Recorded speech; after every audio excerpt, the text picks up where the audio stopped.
It's like we're back in the studio. Los Angeles, 1997. That's a good analogy. Brett Gurwitz behind the controls.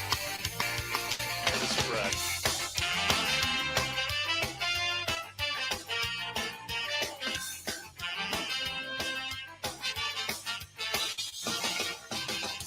I don't need to tell the truth, but I never lie. I don't need to bow to you. You're just passing by. I never wanted to be the one you bitch and moan and come home to.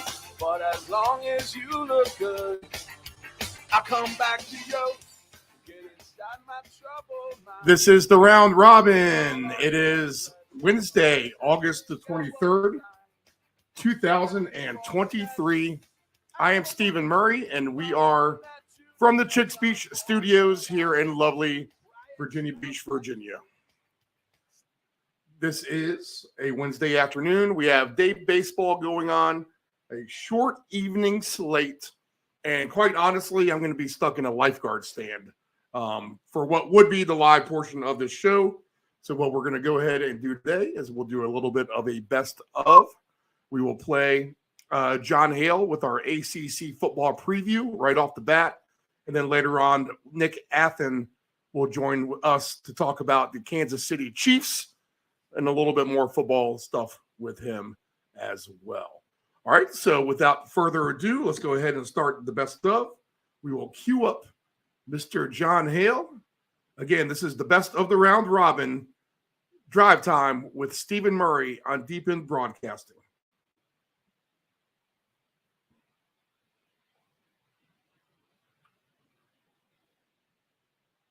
With us now on the round robin, it is my distinct pleasure to have on the man who taught me most everything he possibly could about sports talk radio.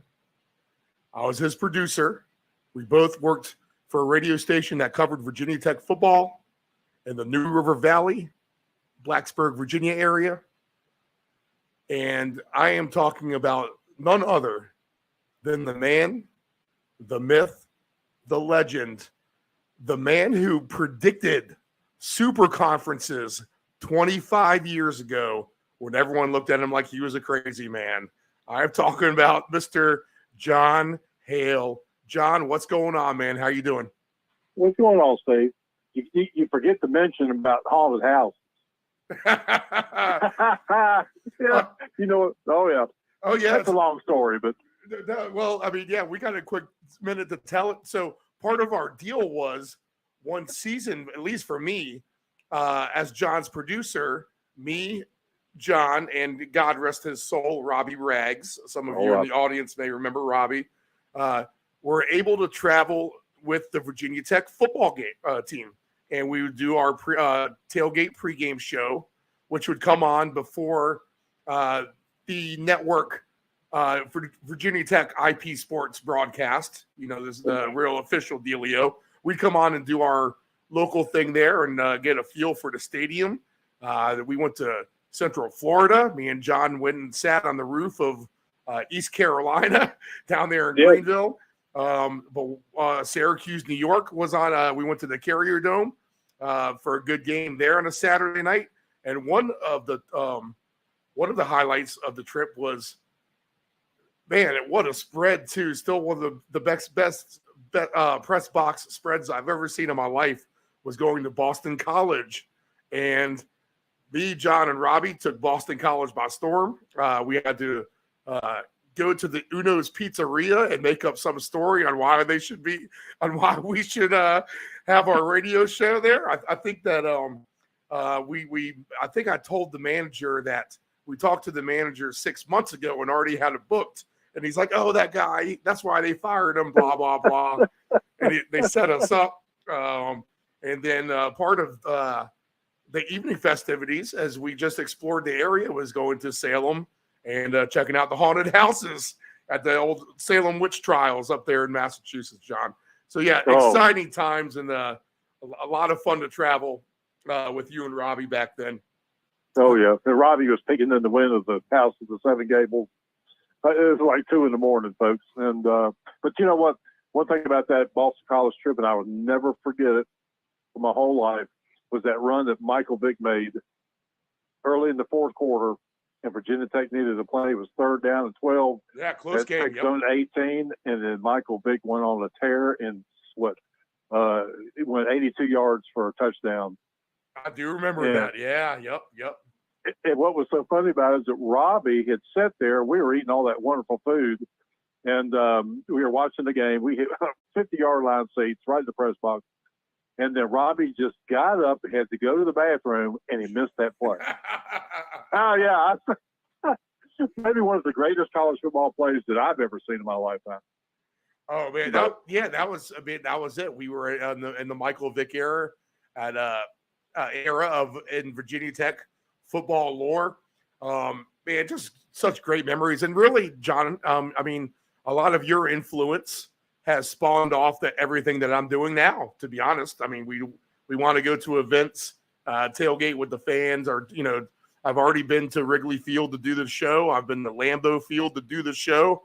I've been to PNC Park in Pennsylvania for the Pirates, and I've done my show there. And all that's spun off from what we were able to accomplish about 25 years ago there in the New River Valley. So good stuff. And good to know we're still doing it. Yeah, while you were producing my show, I mean, you really made my show. You took it to another level, and you were getting guests on my show that were just, I thought at one point was just impossible. And you made that happen, brother. And I'm going to tell you what, I miss those days and truly appreciate what you did for me. And both of us together at this point, and especially you yourself and doing what you're doing, is a tribute to what we did back in the mid to late 90s. Yeah. A great time. Well, that's great to hear. Thank you, John. That means a lot. And hey, man, we push forward with what we love, and what we love is ACC football. Will the ACC even be around in 5 years? Who knows? We're going to do an ACC football preview with you here in a few minutes, but let's talk about that conference stuff just real quick. Obviously, we've seen the mass realignments. Well, they've been going on for years, but here we are again, reshuffling things. Texas and Oklahoma to the SEC. Of course, the Big Ten acquisitions with UCLA and USC, and now they're taking in Oregon. All these conferences getting dismantled, wondering what they're going to do. Now you hear the ACC talking about potentially bringing in SMU, Cal, or Stanford. Will Florida State end up leaving? There's so many questions that remain unanswered, and probably will be for some time too, as well as who knows what's happening behind the door with the money changing hands here. But talk about that, John. Talk about the conception of the Super Conference and your thoughts of 25 years ago and how that has kind of started to play out here in the last decade or whatever, and even to seeing the evolution to where it is now. You're on it, man. Let's talk about it. What did you see from the get-go? Well, this was actually, I kind of experienced this back in the very early 80s, and I knew at this point there was something going on with college football and coaches and so forth. The early 80s. Wow. Okay. And it goes back to Jackie Sherrill, who really became the first $1 million coach. He became the head coach of Texas A&M. He was at Pitt, and then he went to A&M in '82, and A&M paid him $1 million a year, and he really was the first $1 million coach. And this is we're talking 40 years ago, over 40 years ago. Right. And it's for some reason I played college football. So I kind of got a gist of kind of what was going on to be around those kind of coaches. And he that's just a lot of money. And I thought to myself, there's just something not right with this picture. And as time progressed and as time went on, we started getting in the 90s and about the mid 90s. All these coaches started to make this money. And I knew at that point something was going to happen because there was a lot of players, some, not didn't stand up a whole lot, but there were a few in there that were a little bit disgruntled about their coaches making, this kind of cash. and then they weren't getting anything, in return from it. And you can say all you want about scholarships and these kind of things, and that's free money and it pays for an education, which is true. But to do what a football player does from the time he gets up in the morning till he goes to sleep at night, it's 24/7, 365 when you're in college football, and it's a job. So when these players felt like it, some of them started to feel like they should have been compensated and weren't. Now you started to see a little bit of a grind there, and I felt that. I heard that. And so I said, okay, somewhere down the line, something's going to break. And sure enough, in 2000, you had some players who were trying to form a union out on the West Coast. And that was the first time I heard of that. And I said, you know what? This is going to happen. And these players are going to force colleges to pay them one way or another, whether to get a stipend, whether to get NLL contracts, whatever the case may be. Something was going to give, Steve, and sure enough, it did. But this whole thing about payment of players, to me, this is where it all started for me. And you're saying, okay, well, what does that have to do with super conferences? Well, first of all, you have to pay the players. Okay, you're going to have to pay them somehow. So you got to be in a media place in the media where you're going to get that kind of exposure and you're going to get that kind of cash. So where's that cash going to be? The Big Ten, the Southeastern Conference. At that time, it was about 60, 70 schools, which it probably still is to some degree. But these were the schools that were going to make up those big universities, those big football programs are going to have to bring in the cash to pay these players. And to do that, well, you got to pull together a TV contract. And TV contract, the media, you know this as well as I do, radio and television, they like to have groups, conferences, divisions, whatever the case may be. But you got to pull people together and put together a deal that is going to pay these schools. Steve, that's what I was thinking in the late 90s and around 2000. So I said at that point, something's going to happen.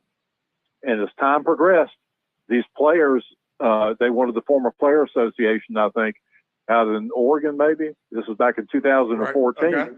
It ended up going to court. Didn't win. The presidents of all the NCAA schools just ignored them.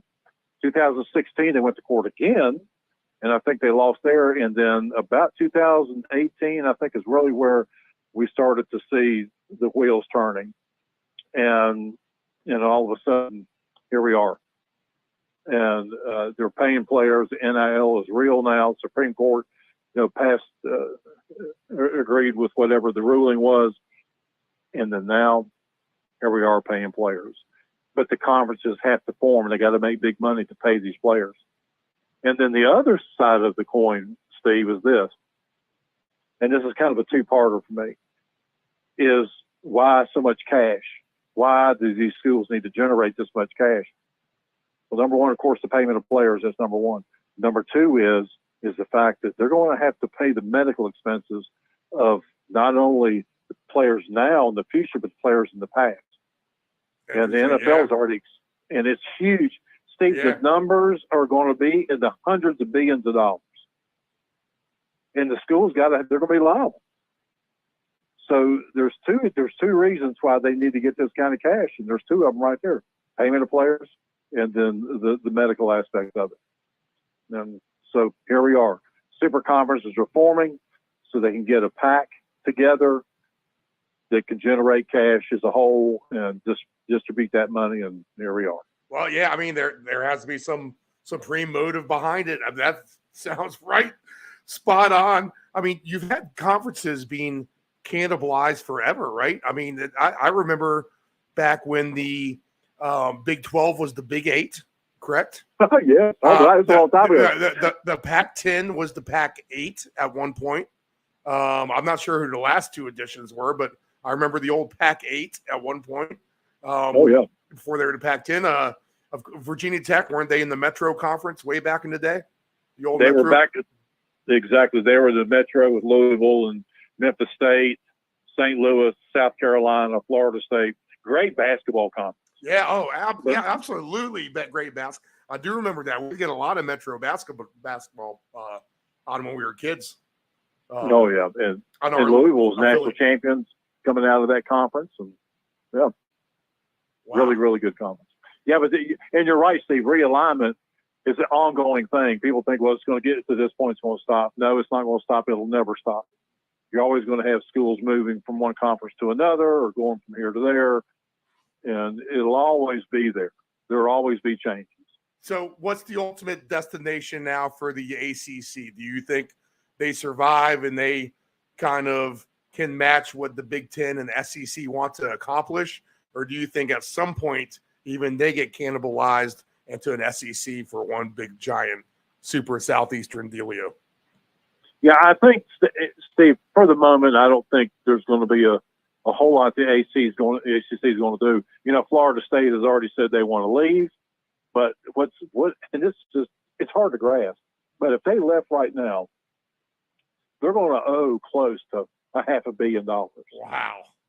That because you figure that what is the contract good for another 12 years, 13 years, really? Yeah, 19. This year. Yeah, I was reading that. They were stuck in a deal until 2036, the ACC teams. Yeah.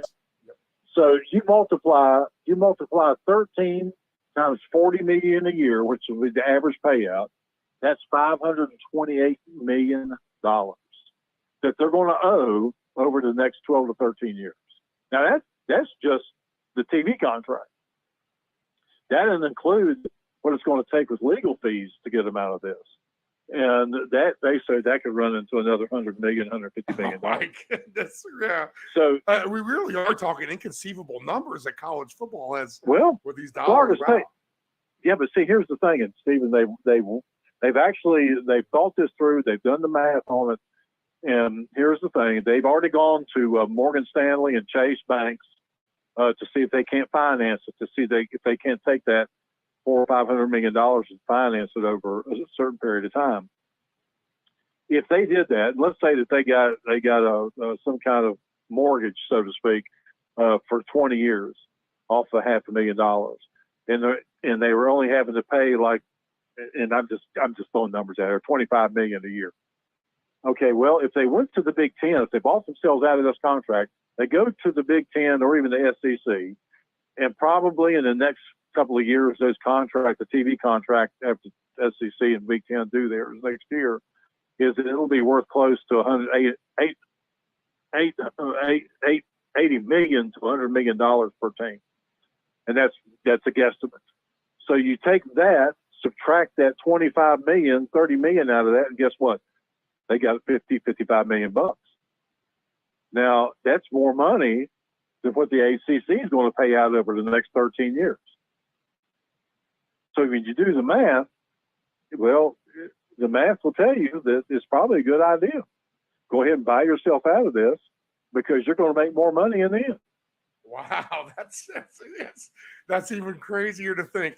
You know, it sounds like a deal you want to turn your back from. Okay, we'll just sit down here. We'll be fine. But they're still going to – it's just – the numbers are mind-blowing, John. Yeah, they are.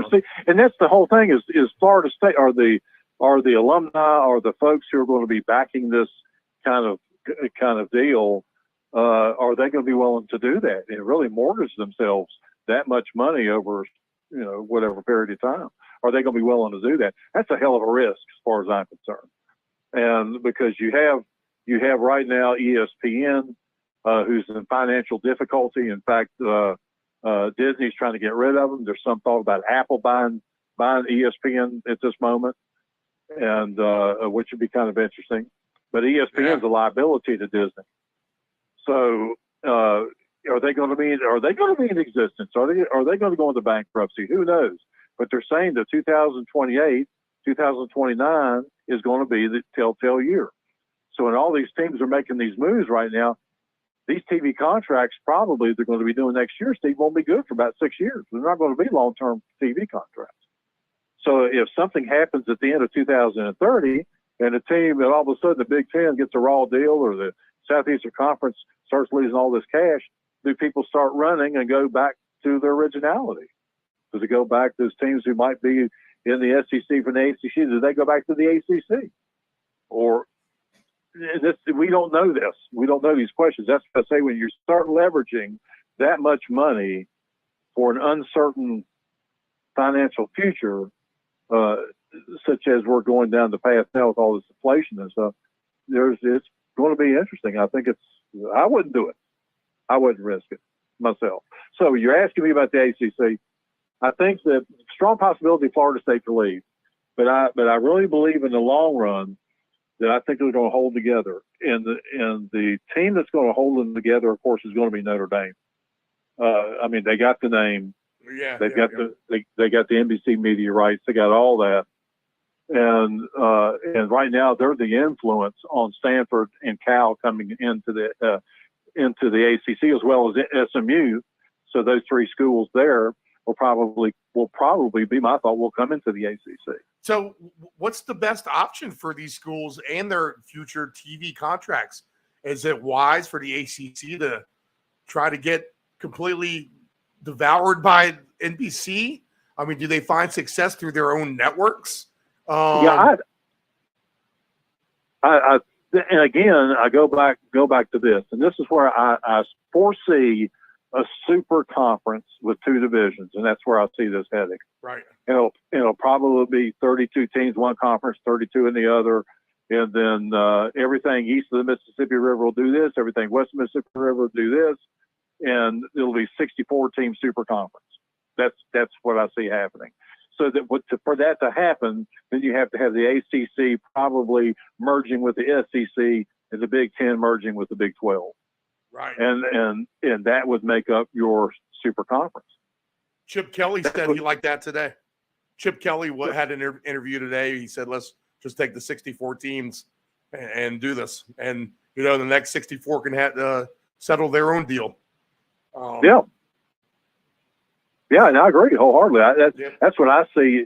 I've been thinking that discussions of some other people, and they said the same thing, that really makes sense at this point. Just get together, forget all this infighting in college football, and put it to rest, and just form one big super conference. Wow. Yeah. Okay. All right. And in a way, that's sad to see, Steve. It really is. I hate to see it, because I've always liked, I've always said that, the one thing Michigan will never, ever do again in the history of that football program is schedule Appalachian State. Right. That'll never, ever happen again. And just the nostalgia factor kind of alone, John. I mean, I think you can't put a price tag on, so in high school or junior high, on a Tuesday night, it's a cold winter Tuesday night, and you flip it on. There's, you flip on the old TV, you click it to channel 27, which is like one of the UHF stations. Okay. Right. It's not one of the primary stations. And there you have it. There's NC State against Virginia. There's, and then after that, it's at 7:00 and 9:00, there's Duke and North Carolina playing the doubleheader afterwards.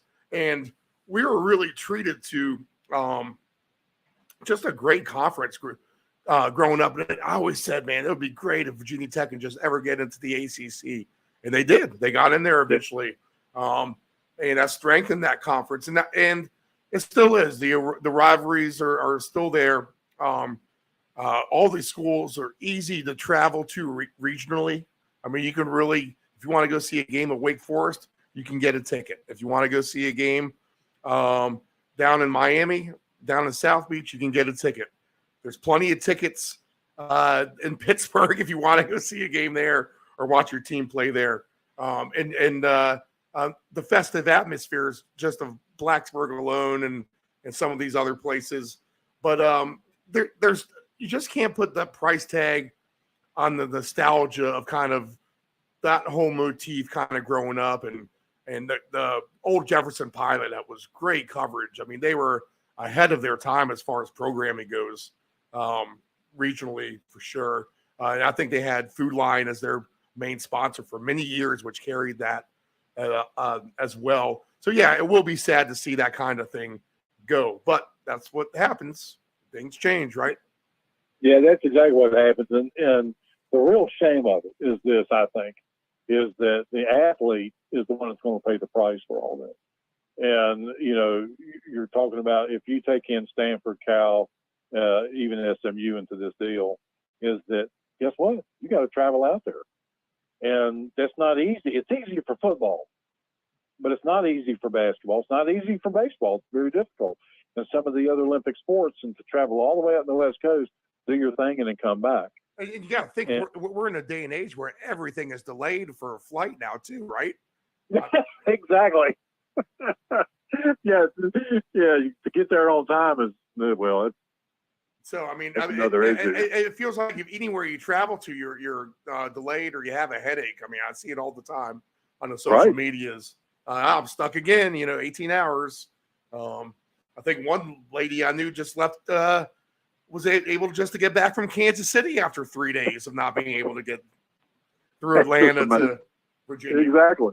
It's just amazing. And I think that's where, when you start doing the cross country stuff, that's where it becomes very, very difficult. You can ask West Virginia what they've been through since they entered into the Big 12, because up to this point, they didn't have a team around them. Now they got Cincinnati and to some degree BYU. Of course, that's all at Utah, but they really don't have that neighbor. And so now they do have a neighbor, which is good. But West Virginia is a better fit for the ACC, but that's not going to happen. So ask them how they feel about all that travel. It was very difficult for them, especially in the minor and the Olympic sports. Very, very difficult. Wow. Okay. All right. Well, we have ACC football coming up. We can't wait for sure. Let me pull up right now, John. We're going to get into a preview. Let's do that. I mean, that's what some of the people are here for too. But that's a great lesson that we just went over as far as the evolution of the Super Conference. I don't think I've heard it broken down so elegantly over the various mediums that we've had here. Okay, let's just start with the odds, because that's going to kind of tell all what people are thinking is going to happen in the ACC. You have two declared favorites, and that is Clemson and Florida State. And then after that, it is the rest of the pack. Let me see if I can pull those up real quick.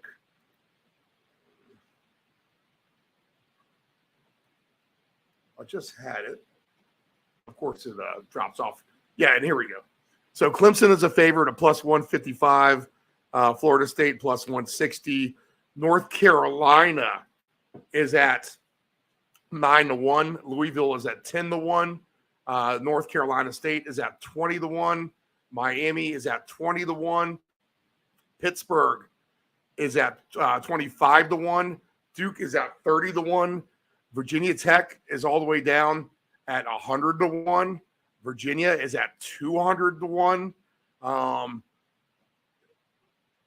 There's just odds all over the place, but it's a two-horse race. Obviously, we know Dabo Swinney has had that program solidified for a long time. Norville comes into Florida State and they're obviously taking a step in the right direction as well.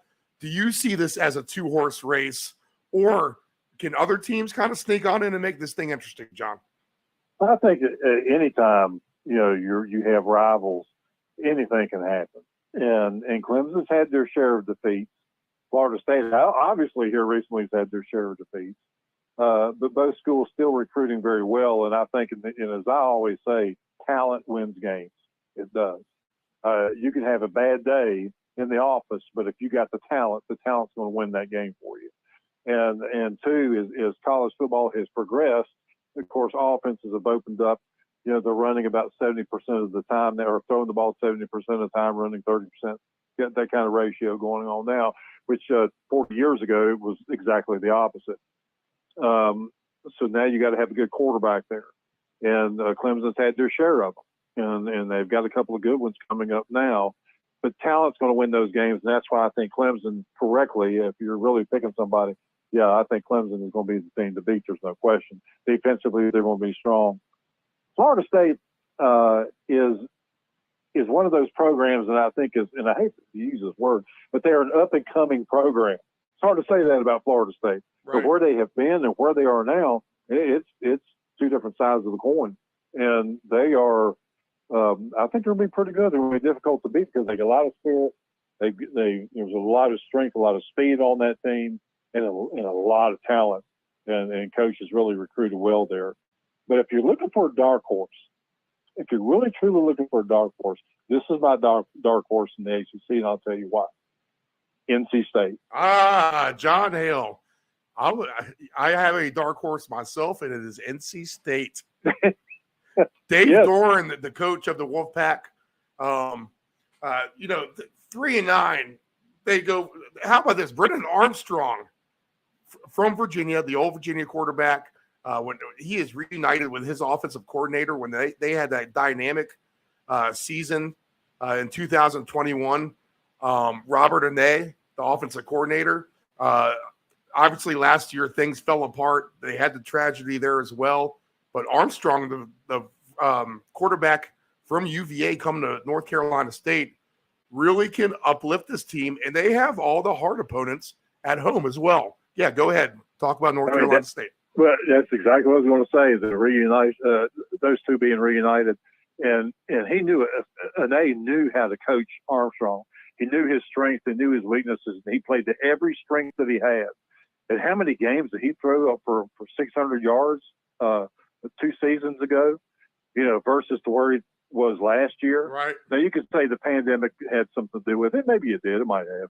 But the bottom line was, or some people said that even Armstrong was injured, and which he was. He did have some nagging injuries that were getting to him. But when Tony Elliott came into play, he changed the whole offense. He was not going to build an offense around Brendan Armstrong. He was going to build a quarterback into an offense that he was developing. And that offense just wasn't for Armstrong. But I'm going to tell you what, he's with the right man right now. And this offense for NC State, if Armstrong can stay healthy for the whole season, watch out, because they could win 9-10 games and maybe even surprise the Clemson or Florida State when it comes down to it. I just like this NC State team. And of course, we have a friend there, Charlie Wiles, and Charlie's the defensive line coach on that staff. Former Virginia Tech guy, was a Frank Beamer his entire career. Uh-huh. And so he left when they brought the new coach in, Fiante, and then Charlie Wiles was let go, and he goes to NC State, and look what he's done there. And he's not only a great coach, he's a great recruiter. He's just a great person. And so, yeah, there's some. I like NC State, I really do. Just not only on a team level, but on a personal level, I think they're going to be pretty good. But yeah, Armstrong is going to make things happen. 20-1 for NC State. And now this year we don't have the Coastal or Atlantic divisions. Everyone's just all in one big division, and the top two teams will play in the ACC championship. So Right. They just need to get in the top two to get on up there. Now let's get back to Clemson real quick too, because they will be improved on offense, right? They bring in a new offensive coordinator, Garrett Riley, but Cade Klubnik seems to be a pretty talented quarterback. You got running backs Shipley, Matha. You got good wide receivers. Rittingstool. You have Williams. Offensive line is going to be big. So when you talk about Clemson having good defense, I mean, this offense really could be somewhat potent too, right? No, absolutely. The kid that I like on Clemson is Shipley. I think that when he was recruited, he was one of the top players in the country. Wow. In fact, I think he was the number one running back recruited in the country, and I think he proved his worth. You saw what he could do last year. It was just Clemson was a little inconsistent during the course of the year on their offensive line. But man, that kid can make things go, and that's what I think. Clemson's going to go to a very strong running game this year. They got a big offensive line, always had, very quick, very talented up front, and you're going to see them spread those defensive lines out, make it a little bit easier for O-line to be able to block, and they're going to put up big holes. And I think that you're going to see Shipley. He's going to be 1,000+ yards runner before this is all said and done. And this could be a Clemson team that sticks around too, because Klubnik is just a sophomore. So he's got some time ahead of him as well. And once they really get down this Garrett Riley system, big play offense, then, even more trouble down the road. Yeah, and Riley, he knows how to open it up. I mean, he has that kind of reputation, and he knows how to work with quarterbacks, and he just knows his stuff. And I think, again, there you go. Clemson's strength is going to be on their offense. And they're going to put points on the board. And as I say, always say, talent wins games. If you put all your talent on offense, you can score a lot of points. you just got to hold the other team to less points. Right. Yeah. Hold them down. Your NC State Wolfpack, John, over under 6.5 wins. So if you get to 7 wins, you get a winner there, if that's the way you want to go. So that Right. sounds like a layup, right? No, absolutely. Absolutely. I think that, quarterbacks in the position of quarterbacks is ever evolving. And, Clemson has that kind of that run option type quarterback. That's what they're looking for. You have several teams that like the throwing quarterback. You got the USC quarterback Williams out there who is kind of an RPO kind of guy, but he can throw the football. He knows how to sit in the pocket. Then UNC with Trubisky and Howell and those guys, they're pocket passers. Mm-hmm. And that's the kind of offense they like there. So that you're trying to find that quarterback that fits into your system. And obviously Clemson has done that very well. They just love that kind of quarterback and run, throw, and do all those things. But I think that's going to be what's going to win you a championship. Is have that athletic quarterback that can run and throw, and I think that's what's going to do it, Steve. How about Jeff Brom coming to Louisville? He comes home. When he played for Louisville, they were insanely good back when Brom was the quarterback. I would say, when would this be? Early 2000s, probably? Yeah, it was back, late 90s, early 2000s, yeah. Mm-hmm. Something like that. Brom was just a big guy. Yeah. Yep. I mean, he sat in the pocket. He knew how to read very well. He had great coaches. And, and Jeff Brom coming back, I think is going to help that situation there. Definitely. Okay. So what is their ceiling in his first year? Is there going to be a lot of learning curve? They have a lot of talent. So Louisville is maybe looking to take the next step, hopefully maybe finish top 3, 4, 5 in the ACC. Could they even finish second or first? Well, at 10-1 odds, they're getting some respect anyway. They're one of the shorter shots of one of these 2 top dogs that are the favorites up there, Florida State and Clemson. So what is the ceiling, do you think, for Louisville this year with the first year with Brom? Well, you just said it. And it's his first year. The learning curve is steep. And it doesn't matter what conference you're in. So when you take over a new program and you're starting from scratch, you're doing a lot of teaching. You're teaching these kids how to rethink what they're doing. And I think it's not going to be easy. It's great to have talent. You got to have talent. But I think that it depends on what kind of offense his philosophy is, how he's going to take it into that system, get those kids into that system. Defense always comes along. I think defense is just one of those things where it's reactionary, of course. And so you're going to get that. But the offense is going to be the issue. But I think he can do it, but it's going to be a very steep learning curve. I look at Louisville being 7-5, maybe 8-4, possibly. Okay. But that's just because of talent. Nice But like season. I said, That gets them into a decent bowl, right? Yeah. Oh, yeah. Give it absolutely. Give it a decent bowl. Yeah. I'm not sure the bowl structure right now, what the new one is for the ACC. Uh-huh. But, they'll get in a decent bowl. You always want to go to Florida or somewhere. Right. The bowl that I always thought about was the Hawaii Bowl. And what is that? The American Athletic Conference champion? Yeah. I think. Yeah. or the runner-up. The kids throw a game. The kids throw a game to get themselves to Hawaii. Oh. How about Drake May and the North Carolina Tar Heels? I love that kid. Okay. And this will be his last year there. Right. If he has a decent year, he'll be like Trubisky. He'll be like Hal. I mean, he'll bolt. Mm-hmm. And that's when you got a quarterback like that and that kind of talented quarterback, and he's very unique. I think that, I look at Sam Howell and I look at his size, and he was a good sized quarterback, but he wasn't a big presence in the pocket. He's just a big kid sitting in that pocket. He's a big presence. He can see over his O lineman. He knows how to read. I don't know who coached him in high school, but they did one hell of a job because he came in very prepared. And I think that he's going to have a big year. And as long as the line protects him, he's a good runner, but you don't want him running all the time. And especially a kid that big, his knees become a target, and that's what you don't want to have a knee injury. Yeah, and I'll say this too: if the defense can't get their act together like last year, they allowed so many points last year, then you could be looking at a bunch of high-scoring North Carolina football games this season, right? Oh, absolutely. I go back to that Appalachian State game. Mm-hmm. Where how many points were scored in that game? Right. Yeah, I forget. That was earlier in the season too, but I remember watching that. It was like the second game of the year, second game of the year. It was 120-some points scored in that 22 thing. God almighty. It's like the old WAC conference. Yeah, I was talking about conferences getting absorbed.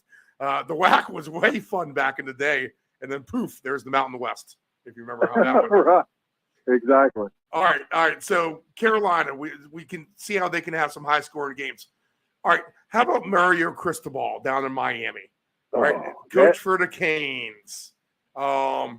They got some. They got some players in the transfer portal. It looks like, but what are your prospects for Miami? I know you know this team well. Arch rival of the Hokies. Yeah, they're an arch rival. I've always liked Miami. My high school football coach played for the University of Miami. He was an All-American at the University of Miami. This was back in the late 50s. His name was Bester Newcomb. So I always followed Miami from even a kid. When Virginia Tech played Miami, they played Miami way back in the day, the mid-'60s, on several occasions.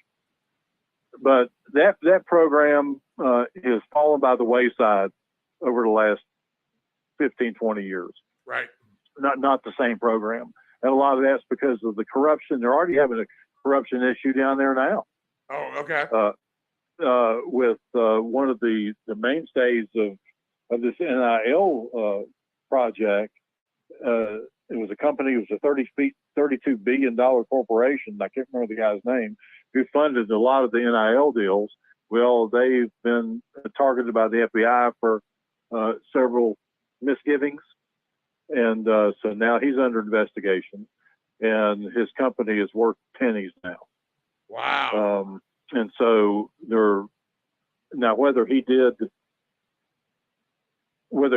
something involving the players or involving the university, I don't know. I don't think that's the case. But then you never know. He's still under investigation. So you got that looming with that program. But Mary Cristobal, he's got a lot to do with that program. He really does. Recruiting has been very good. Now they're back to recruiting players. They're getting a couple of 5-star kids and starting to get those kids from South Florida to stay home. And that's where he has to start. And of course he played there as well. So he understands the mentality, and he understands the ongoings of that university and the community and such. But I think Miami, they're going to be a team. You just got to watch it during the course of the year. 8 wins maybe would be my guess. He's got to rebuild that offense. I think the defense has been pretty good here in the last few years. Just offensively, they haven't been able to make things happen. All right, let's go on up. We're just going to jump around to everyone here, John. I want to get your take. Wake Forest. All right, Sam Hartman, he's off to Notre Dame. So that's going to be a big loss for Wake Forest. It's a huge loss for Wake. Yeah. I mean, you're talking about a downgrade at whatever position you can name it anywhere of any sport. I mean, that's as bad as it gets. Hartman leaving for Notre Dame. So what do you know about Wake Forest this year? Mitch Griffiths is the quarterback who looks like he was going to step in for Hartman.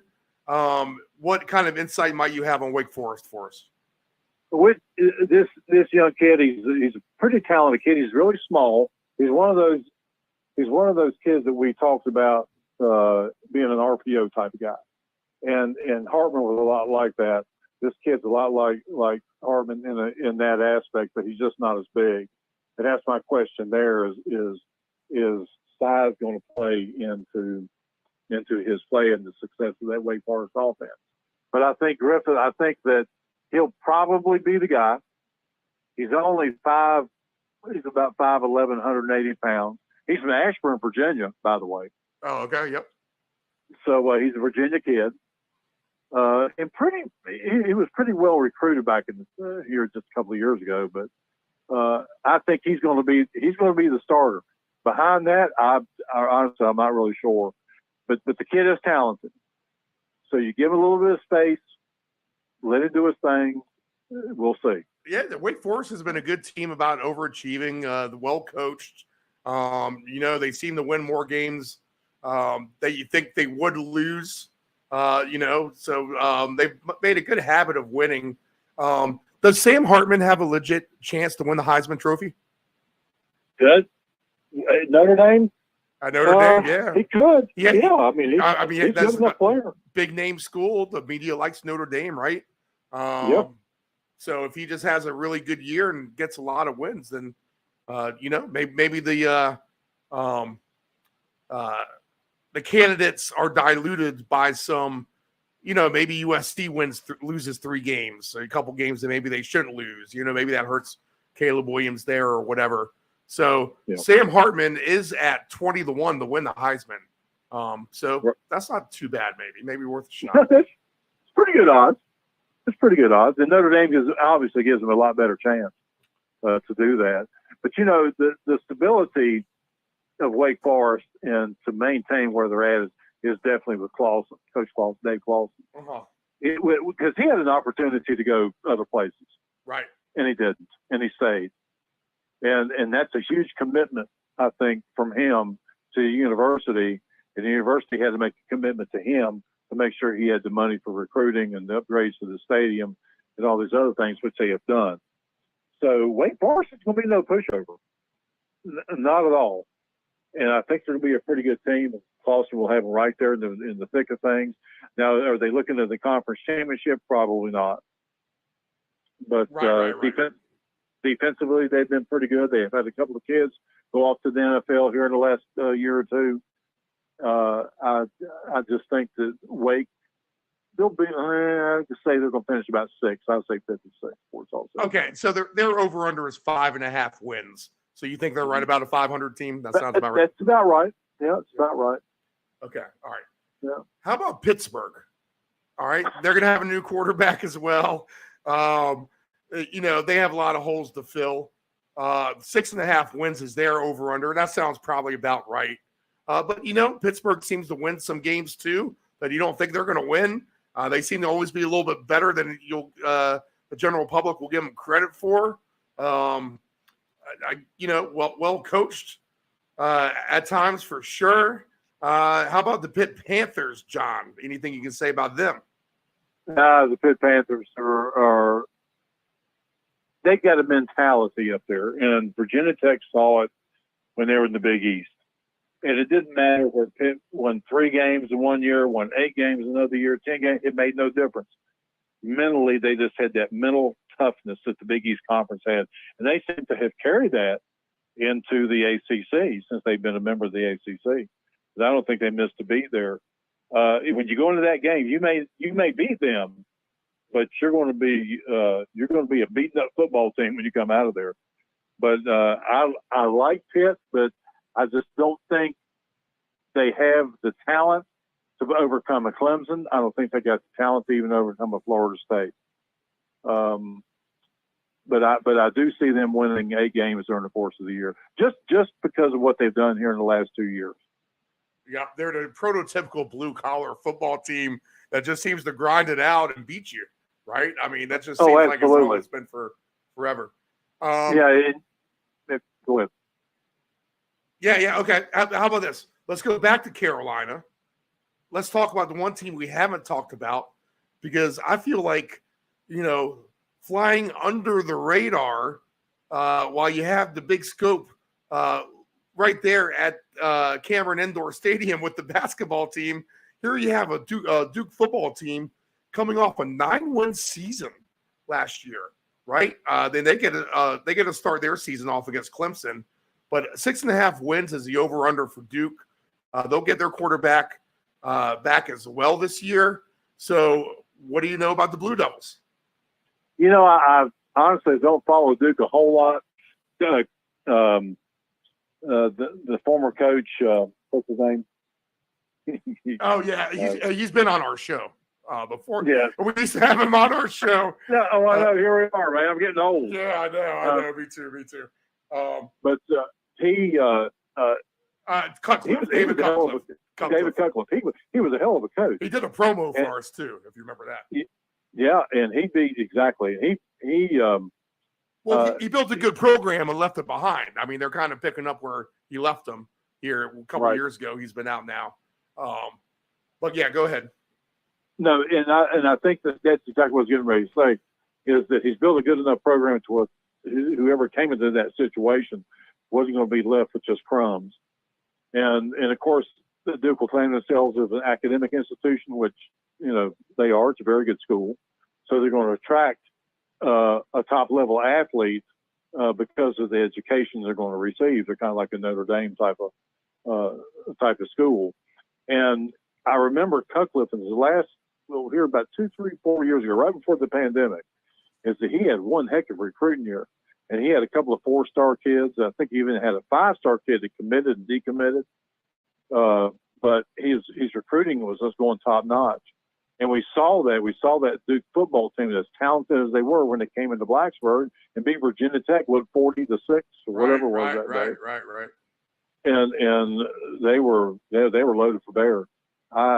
But I see Duke still be in the middle of the pack. It won't matter from one day to the next. They'll always be right there. Yeah. And I'll just kind of group these three teams together because they're trying to rise up from obscurity as well. Dino Babers in Syracuse started off the year strong last year, but they faded bad down the stretch. Boston College, a team that, we're talking about the old Flutie days. We're far from those, baby. Boston College hasn't been good for a few years now. And Georgia Tech, they fired their coach last year, but Coach Key came in, took over, and Georgia Tech actually had a nice little run towards the end of the season last year. But anything about any of those programs that might stick out to you, John? Syracuse, Boston College, Georgia Tech? I think, I'll start with the Georgia Tech program, is that as successful as Paul Johnson was with that wing T offense, it wasn't something that was going to win you a ACC championship nor a national championship or even get to a big bowl, really. That was going to take years to reset, too, once they got rid of that. Yep. Exactly. And you're recruiting, when you start recruiting for that kind of offense, you're recruiting offensive linemen that don't have to pass block much. You just got to have a lot of bulk, a lot of strength up front.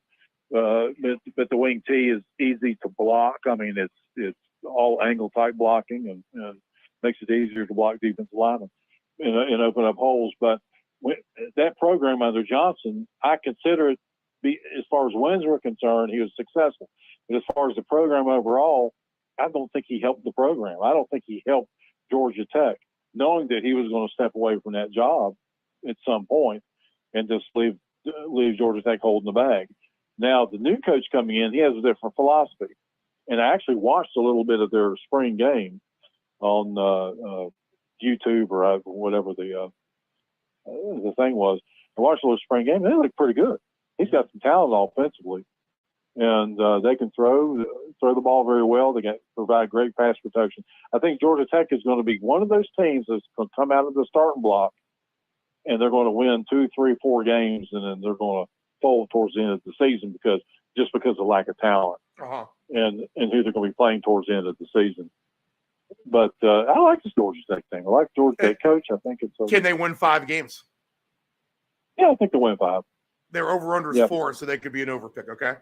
All right. Yeah, I think that I think they can win early, and then they're going to have this lull, and they'll lose 4 or 5 games, and they'll pick up a win or 2 towards the end. Mm-hmm. So yeah, potentially 5 games. Yes. All right. How about the Virginia schools? Let's start with the Cavaliers first. I mean, you're going to be the smartest man about either one of these two teams, but tragedy, big time, and they're going to have to recover from that. We didn't see the Virginia Tech game either. So, how does this game go moving forward? How does Virginia go moving forward? They are picked dead last here in the ACC. I'm not sure how their recruiting went. Obviously, I guess not good. You'll know more about that than me. But fill me in on the Cavaliers. I know it pains you. Maybe make a case for why they can win 4, 5, 6 games. Yeah, I think that, and this again goes back to Tony Elliott and his philosophy. The problem that I think UVA is having right now is recruiting. He's having a problem recruiting, and I'm talking about more skill position players into his offense. And he's trying to copy what he did at Clemson, which he had numerous All-Americans, numerous young men that went to the NFL, and he doesn't have that in Virginia. So I think what we saw last year in UVA up until the tragedy, we saw an offense that was struggling, a defense which was non-existent, and there's a lot of holes to fill. And if you're in, and maybe that's something from the previous coach and the way that he left the situation. Maybe that's part of it as well. But I just don't think Tony Ellis did a great job in transitioning this program to where he truly wants it to be. Now, you're talking about the tragedy, how that hurt. Nobody knows really how that has affected that team. And we'll find out, I think, is not only this year, but as the next couple of years go on. When I was coaching in high school, we had 3 different tragedies, all within 5 weeks. I was coaching at Christiansburg High School. We had 2 young men that were killed in a car wreck just 1 week after the season, and then our starting quarterback, Paul Lamb, was killed on December the 19th, just weeks after that. Wow. Okay. So the program, we lost 3 kids in a period of 5 weeks, and it was hard to fathom. And Steve, I can tell you personally that it changed the way you coached. It changed the way that you approach things. No matter if you tried to hold steady and look forward and do the same things as you did before, it just wasn't possible. And so we got through it. We had a better year the following year, but we had a bunch of kids that were committed. And that was the one thing it did. It brought the team together. And we went from we came into a situation at Christiansburg where they hadn't won a game in 2 years. They really struggled for 3 years. And we went 6-4 our first year. Second year, we took them to 8-2. And so coming out of that tragedy, that team won 8 games. Wow, and young that's people, impressive. Wow, yeah. And young people have a way of putting things, just departmentalize it somewhere. They put it back on their head and they move on. Mm-hmm. Adults have a hard time doing that. So with UVA, it's probably maybe the same thing. With the youth of this football team, those 18, 19-year-old kids, even though they were subject to that tragedy, they may put it aside and say, okay, here's what we need to focus on. Or maybe some of the veterans, maybe some of the older guys aren't able to do that. So this is where Tony Elliott really has, he really has his job out for him right now. He's going to have to really pull that team together to have even a close to a successful season. And you're talking about limited talent there. Right now, UVA is not loaded with talent. Mm-hmm. And they're weak in the other line. Defensively, I think they'll be okay. But offensively, they're really struggling there. All right, so we look for the Cavaliers to struggle this year. All right, how about the Hokies? They've been struggling. I feel like we're decades away from Beamer ball at this point. The Justin Fuentes era didn't quite work out like everyone kind of had hoped. But here we are, the Hokies. They got a kind of a fresh new start here. What do we? You know everything about them, so fill us in. Let us know how this Virginia Tech team can possibly excel and step it up this year a little bit. I think And I'll go back to what you were saying about the previous administration. Justin Piante, people forget when he came in to Virginia Tech. His first 2 years, he was 9-3 both years. Yeah, yep. And the second year, he played Clemson for the ACC title and almost beat him. Virginia Tech had the ball, marching the ball down the field right at the end of the game, down by 1 touchdown. And if they had scored with Gerard Evans, I think was the quarterback, and they were just running right through Clemson, they had an opportunity to win that game. So Piante was really doing a hell of a job up to that point. But here was the thing: he was doing it with Frank Beamer players, Right. and that's so when he got his own players, he started having he just had a hard time making some adjustments and these kind of things. Then he had some coaching issues as well, and he had to get rid of a coach or two, and that really kind of messed things up for Piante. I kind of like Piante. A lot of people don't. A lot of people didn't. They didn't think he meshed well with the folks in Blacksburg and that kind of thing. Mm-hmm. He was just a different kind of coach, but he didn't fit into, I don't think, into the Virginia Tech system when it came to socializing and these kind of things. Right. But okay, all that to say, you lead into Pry, and Pry has been in Blacksburg before. That was the thing. He was here as a GA for 3 years. He knows the town. He knows the university. He knows the folks and the type of kids that go to Virginia Tech, and he understands what type of kids it takes to make a Virginia Tech football team successful.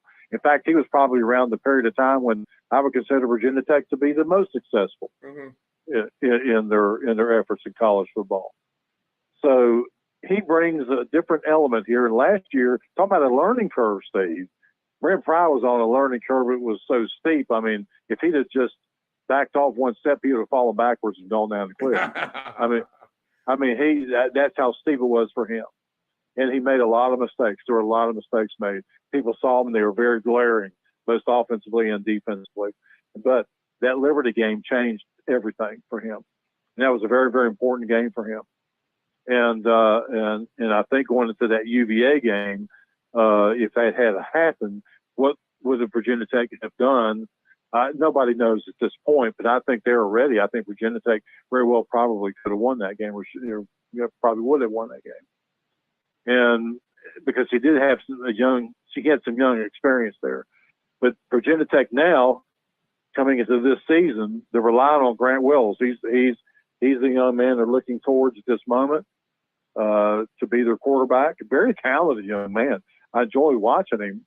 But the problem was this last season, you had an offensive line coach that was a running coach. He came from Wisconsin. He was a running type, blocking type coach, and he really needed somebody who was an RPO type of coach. Right. To where they could form that moving pocket and that kind of thing. And it didn't happen for Tech's offense. So the offensive line, the blocking broke down, and Grant Wells was put into a lot of difficult positions to be able to perform. But I think if you give him that time, you give Wells that extra second, is that he can make things happen. And I think the Hokies are in for a very exciting year, I think. And they're going to be a lot better offensively. Defensively, their defensive line is very, very experienced. And in fact, you got two deep across the board. They're going to have no problem in that front seven. And so, you got Noah Pollard in there, or Pollard.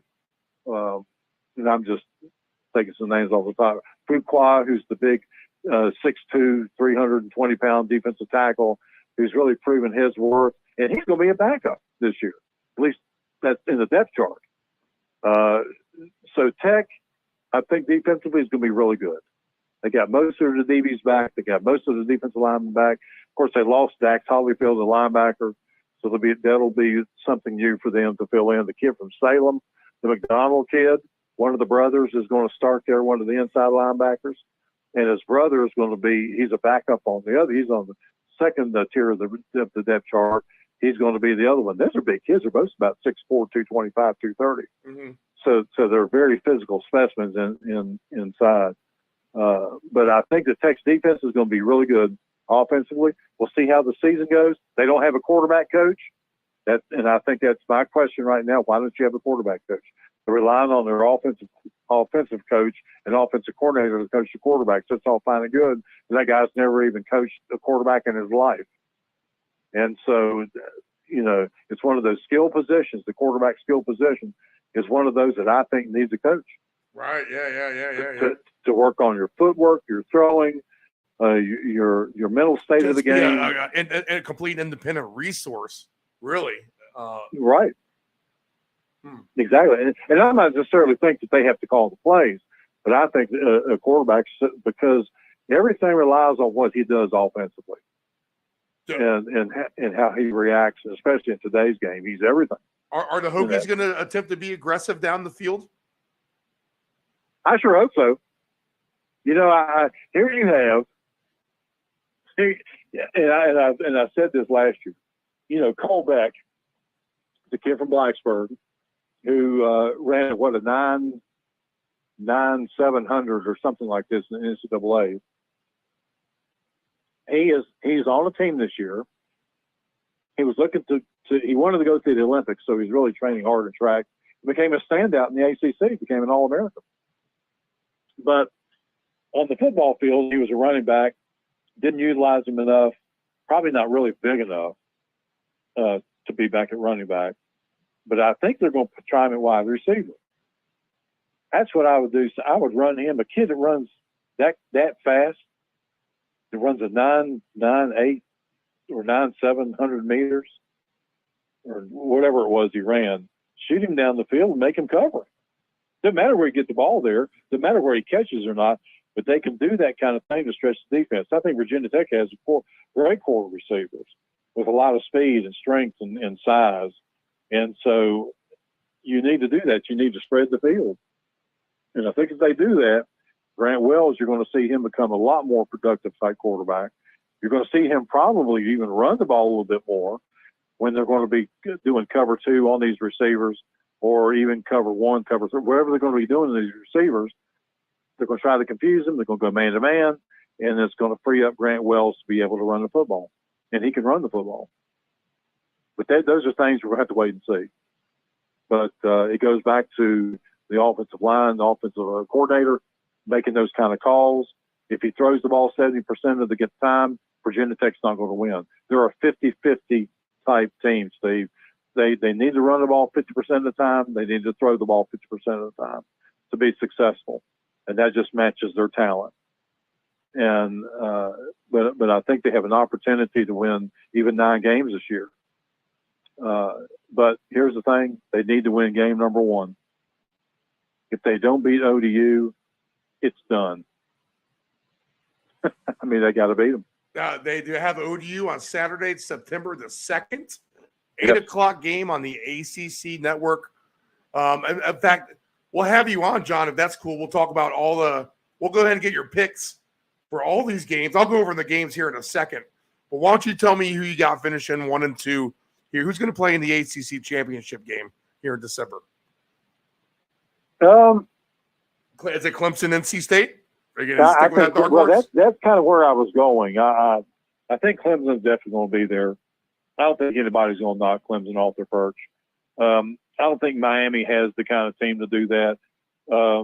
I definitely don't think any of the northern schools have it. I don't think Louisville's got it. And I just think they're going to be standing there by themselves. It's going to be a fight to the finish. North Carolina might be in the mix of things. But I really believe with North Carolina State and Brandon Armstrong on quarterback and Andy being his OC, is that I think they're going to make things happen. I think you're going to see NC State averaging 450, 500 yards throwing the ball every game. And they're going to put up 30, 40 points every game. So they're just hoping their defense can hold true and keep the offense off the field, so to speak. Wow. Or no, excuse me, let the offense keep the defense off the field and score a lot of points. That's what I think. So I'm going to go out there and say NC State, Clemson in the finals. And what's interesting is Virginia Tech plays NC State this year. So this is going to be I think a big matchup with the Hokies and the Wolfpack. They're important towards the end is that of in the season. Blacksburg or is that down at Carter Finley? That is in Blacksburg, I believe. All right, John. Here are the games we have slated for Labor Day weekend. All right, we'll start on Thursday, the 31st, and we'll pick all these down the road. But this is the schedule we were dealt. We got some good matchups coming up too. But we'll have Elon and Wake Forest on that Thursday night. Also, NC State will be at UConn. That'll be an interesting matchup. UConn having a nice season last year. The Wolfpack already a big favorite, 16 points on the road. Friday night, we have the Battle of Miami's. Ohio is at Miami of Florida. And Louisville will be at Georgia Tech. They'll play that in the Mercedes Dome, too, I believe, on Friday, September the 1st. Full slate of games in the ACC Saturday, September the 2nd. Northern Illinois will be at Boston College. How about the Virginia Cavaliers at the Tennessee Volunteers? You're a Vols fan, John, so that'll be an interesting watch. A noon kickoff there on ABC. Wofford will be at Pitt. Colgate will be at Syracuse. Good matchup here. North Carolina is at Shane Beamer, and South Carolina. Would you ever see a scenario where Shane Beamer would end up back in Blacksburg as the coach? That was a discussion I had with somebody here just the other day. Would I see that happen? Probably not. That's he's already in an SEC established school, but maybe if he was ever done from there for nostalgic reasons, he would come back to Blacksburg. Here's the thing: he's a graduate of Tech, obviously, and played football for his dad, and that's obviously played at Blacksburg High School, so he'll be coming back home essentially. But he has this love and affection for the state of South Carolina because he was born in Charleston, and that was when his dad was coaching at the Citadel. And what a staff Citadel had. In fact, out of high school, I was recruited by Ralph Friesian, who was, I think, offensive coordinator. Frank Beamer was on that staff. Started Frank. What's the guy who went to Georgia Tech? Was head coach. Bobby. Not Crimmins. I was thinking the same thing. Bobby Crimmins. Yeah. No. George. What's George? The UCF guy, the guy who he went to Notre Dame and then lost his job, right? Because he didn't get the resume. Yeah, George Larry. George O'Leary. Yeah. They were all on the staff together there. Yeah. And so that's where Shane was born. I was recruited by the Citadel. I ended up going to Ferrum Junior College, and then I transferred to UT Martin, who, I was just going to tell you this, right now, UT Martin, I predict a big win for them on September 2nd on Saturday. They play the Georgia Bulldogs. And nice. Here, now wait a second. Here's the thing: is that how many days do we have left till September the 2nd? Let's see. We have 23 exactly days? 23 days. It looks like. See, up to this point, we have held Georgia scoreless. Yeah. Georgia has a really weak schedule this week. John. They do. They told me out for the team of the Southeastern Conference. Yes. Well, here's the thing. What I don't get is you're bringing all these two teams into the SEC that for the star power. If you look at it, Alabama has rarely played Georgia in the regular season SEC. How does that even happen? That's criminal, almost in a way. It's like it's like they almost just wanted them to get to the game, the championship game or whatever. You go back to the schedules back in the 60s, 50s, 60s, and 70s. And that's when the Southeastern Conference had 9 or 10 teams. And, of course, you played 10 games at that time. Mm-hmm. But you didn't have to play everybody. You had to play everybody into your conference. And I think there was really a dislike, and a huge dislike, between Alabama and Georgia. And just like there is a huge dislike between Georgia and Florida, or any one of those opponents. What makes the Southeastern Conference a great conference. But you're right, they did not play them every year. And as they added more teams into the scenario, it still didn't happen for Georgia to play Alabama, but every so often. And I guess it was by design. I don't know why else that might not be.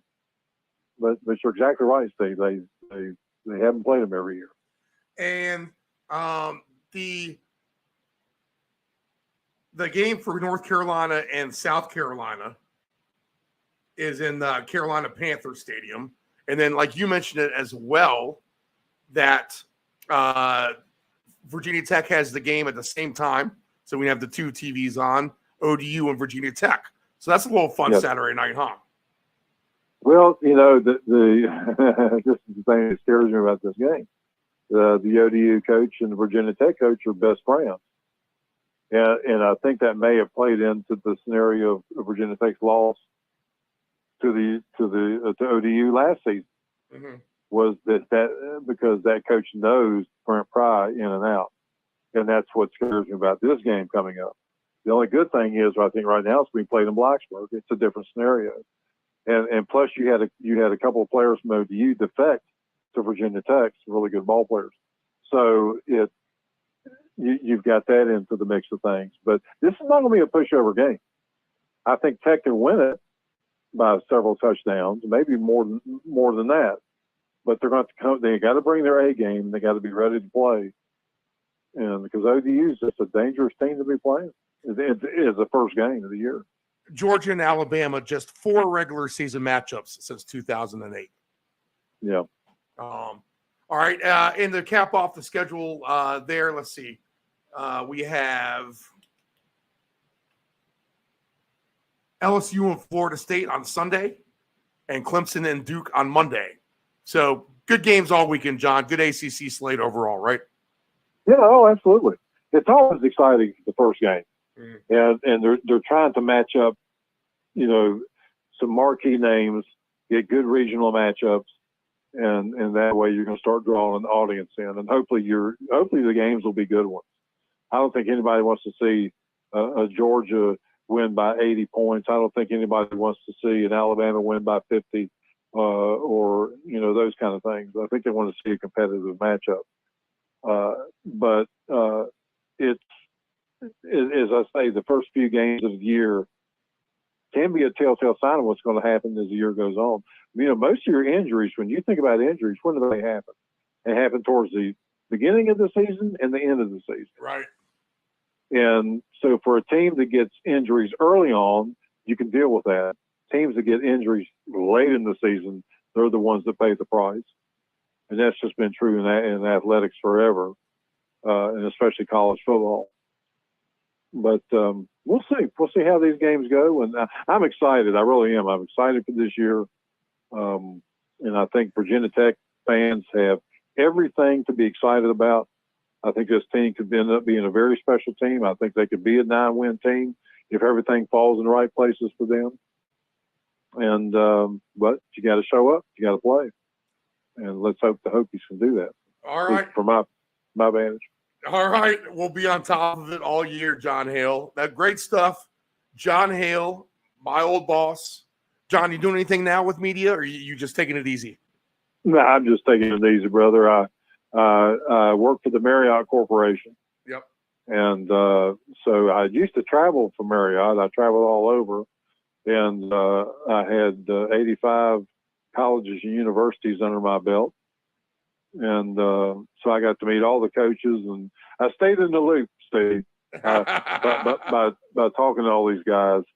And it was very exciting. And then my dad, Phil, he got ill, and I ended up taking care of him. I actually retired and took care of him. And then I went back to work for Marriott here within the last 2 years, but only part-time, and I write contracts for Marriott. That's what I do. So.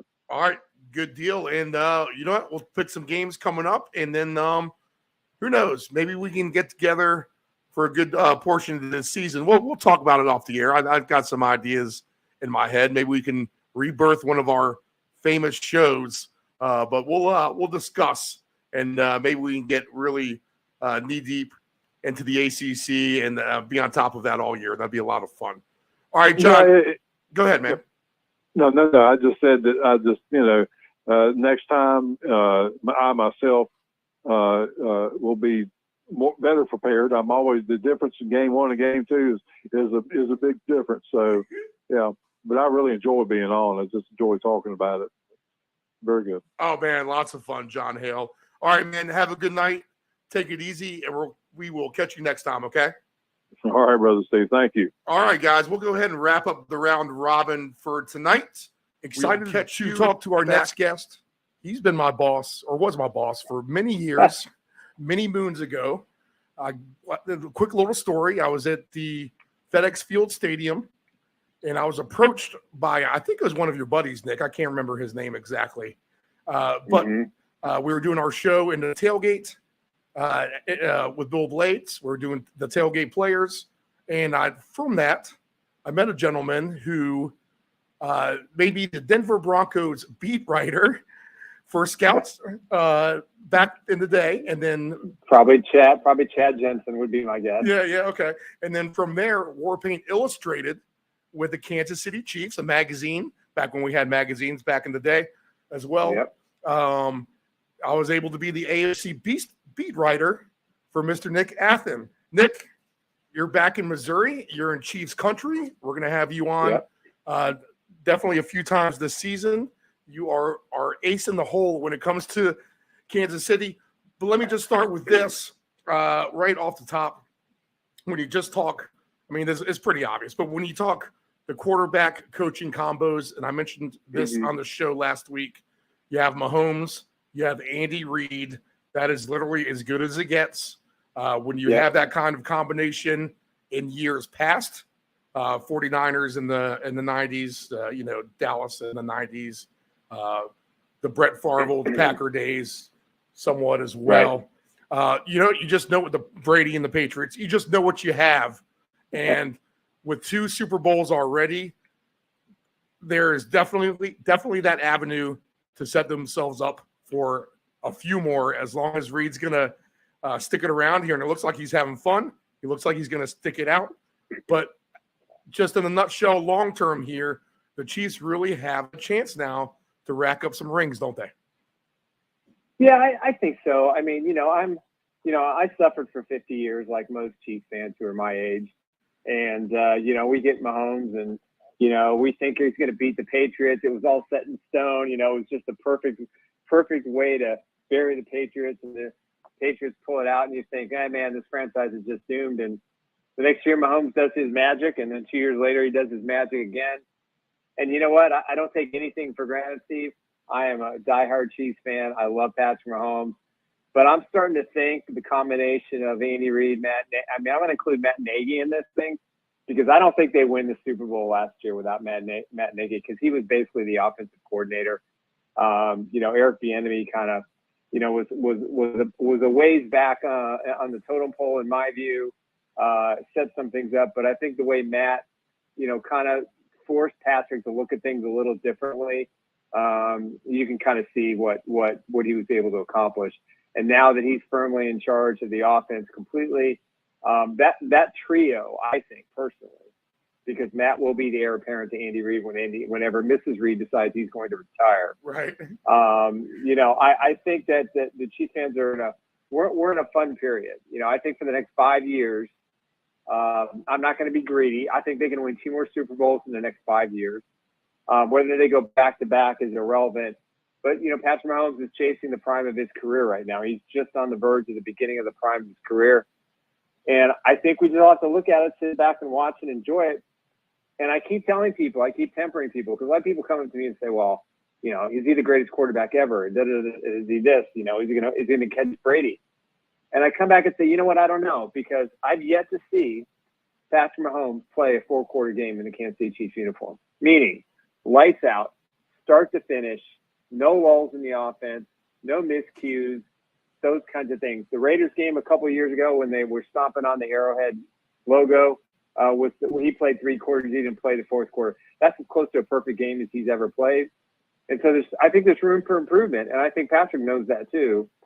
So to answer your question in a very long-winded manner, as long as Andy Reid and Patrick Mahomes are together, they're going to be 50-50 to win a Super Bowl every single season. I mean, they're going to have the opportunity at least. I mean, they're going to get into the playoffs. They'll have a chance to quote unquote dance, as they say.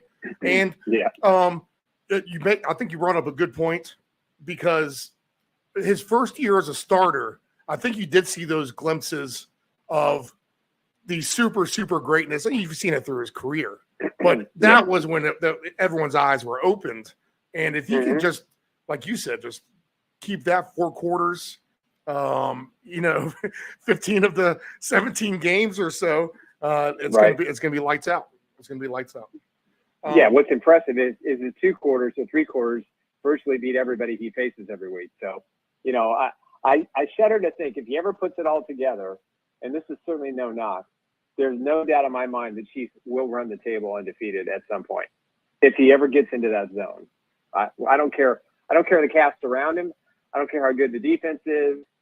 I think that's that's the greatness that he wants to achieve. Wow. Okay. Yeah. So we've seen it almost happen in recent years, not quite all the way almost through the Super Bowl. Yep. The Patriots, of course, failing against the New York Giants back then. Okay. So I can go a number of different ways. Let's just stick with that. I would think it's going to be a tough run to do that this year, just because the schedule does look very difficult, at least to me. And also the opponents, many of the opponents for the Chiefs will be coming off a bye week. I'm not sure if you noticed that or not in the scheduling. I did. Super dissecting, but you're going to have a lot of teams with the extra time to prepare. You have that proverbial, X on the X on the back. We need to take this team down. We're going to give you the best shot, however you want to put it. So tough task to do that this year, correct? Yeah, I'm not going on the record saying they're going undefeated this year. They've got too many young receivers. I mean, they've got some of the youngest wide receivers in the NFL. It's going to take some time for these guys to gel. I think they're going to be fine. I love the makeup of the wide receiver room because this offense has changed. And so I think it's going to take a good solid year, with Nagy back at the helm full time as the offensive coordinator, to really elevate, because those young guys, Kadarius Toney, Sky Moore, Rashee Rice, even MVS, Justin Ross, or Richie James. I mean, you've got guys who have a lot of talent, and the offense is going to be spread the ball around. What we saw. I mean, I marvel at this offense. You go back to the AFC Championship game, and they were down to Marcus Kemp as their wide receiver, and they still won the football game. So that tells me the system is solid, and the quarterback knows how to find the open guy. And that's what this offense is going to be. Obviously, you have Kelsey as well, but you kind of answered my next question. The shoes are fillable with Schuster and Hartman, I think. I think those shoes are fillable, but it's just going to be up to the young bucks to be able to step up and make, hold up their end of the bargain, correct? That's correct. I mean, I think we know what MVS is. He's going to be that deep guy. I think Justin Ross could be that deep guy, and everybody else is going to have a role to play. Kadarius Toney, is he a true number one? I think he's probably a 1B. I'm not saying he's going to be the focal point of the offense, but you saw what he could do last year, and he was injured a lot last year, more so than I think people realize. Sky Moore has had an incredible offseason. I mean, he is in the best shape of his life. He worked hard. He spent a lot of time with Patrick. And I think he's going to be that. He'll easily take the receptions and the sweeps and do all the things that McCole Hardman. And I think the biggest thing for Sky Moore this year is he understands the playbook. It took McCole a few years, if he even got it on his way out the door, to really grasp Andy Reid's complex offense. And I think Sky got it. I think Toney understands it. Rashee Rice is going to build into it. I think Justin Ross understands it. Obviously, MVS does. So, again, you don't need superstars. I mean, the Chiefs won the first Super Bowl because of Tyreek Hill. They had a long, bombs away, the old Darryl LaMonica kind of style offense from the old Raiders, just bomb, bomb, bomb. And it worked. And then they had to adapt. And they've adapted. So now it's a matter of fitting in the new pieces that are going to fit into what Mahomes wants. And again, these are going to be chunks. These are going to be yards after the catch. It's not going to be, you're going to see a 10-play, 80-yard drive. And that's good because it rests the defense, and it also beats up the opposing defenses who keep drafting players and keep coming up with schemes, and Mahomes just keeps adapting. And I don't think that's going to change anytime soon. You didn't steal my thunder, but I think that was my next thing. I think Sky Moore, I mean, he can take a bigger leap than maybe potentially any other player in the NFL, really, to be honest, as far as yards gained, maybe even scores as well. He's going to take a significant jump just from the opportunity's sake alone. But with that talent of Mahomes throwing to him and the play calling, I mean, the sky really is. There you go. The sky's the limit for Sky Moore. Yeah, I'm playing. and I think what's interesting about him too, coming out of college, kind of similar to Rashee Rice, he was, in my opinion, Sky Moore when he was drafted, the best hands and the best route runner I've ever seen come out of college. I'm talking ever. I'm talking any wide receiver that's played in the NFL that I've looked at pre-draft, certainly in the last 10 years. Now, is he the most physical specimen? No. But he knows where to be on the football field to where he expects the ball to be. He's good in open space, but he struggled. Those fumbles on those punt returns, that's totally affected his confidence. And if you don't have confidence in the NFL, you're toast. I don't care how talented you are. And I think what he learned was the way he played in the title game. I mean, he was great in the Chargers game too, on the road when they kind of clinched the division. But in the Super Bowl, he made some plays. He got some confidence. And that really elevated him mentally to come into this year and saying, okay, I can be that guy. He's a legit number 2, in my opinion. And if Tony gets injured, then, he can come right in and be the number 1, I think, because of the way he's worked in the offseason, how much time he spent with Patrick. But you're right. For me, he is a guy that, is ready to take the next step, believes he can take the next step. The Chiefs believe he can. That first year was a learning experience. And, you never know with rookies. We saw it last year. We had a bunch of guys on defense who, took their lumps early on in the postseason. They didn't hit the rookie wall. They played better. So I think, he's ready. It's going to be interesting to see his development. It's going to see interesting the combination, the competition between him and Justin Watson, who we haven't really talked about. These guys, I mean, they've got some depth at wide receiver, and I love this young class. I'm very impressed with what they're doing in camp, the way they're being coached. And I think Patrick understands these guys a lot better than people are going to realize once we start the first game.